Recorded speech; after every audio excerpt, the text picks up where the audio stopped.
السلام عليكم ورحمة الله تعالى وبركاته. أسعد الله أوقاتكم. والصلاة على حبيبنا محمد صلى الله عليه وسلم. إليكم اللائحة الرسمية للائحة المنتخب المغربي في مباراة النيجر.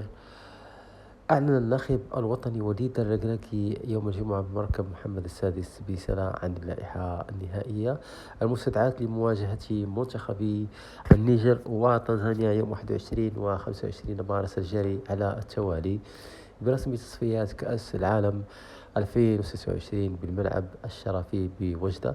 وتم استدعاء أسماء جديدة ضمن هذه القائمة إذ يشارك الأول مرة من كل من عمار الهلالي لاعب إسبانيول إسباني، وبلال نادر من أولمبيك مارسيليا الفرنسي، إلى جانب لاعب كلوب بروج البلجيكي شمس الدين الطالبي، وكذا حمزة إغمان مهاجم رينجز الاسكتلندي.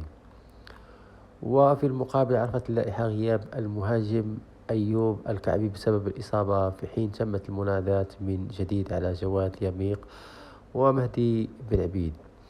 في حراسة المرمى ياسين بونو ومنير محمدي ومهدي بن عبيد. وفي الدفاع أشرف حكيمي وعبد الكريم عبقار وجمال حركاس، نايف أجرد، نصير مزواري، أدام أزنو، جواد اليميق وعمار الهلالي.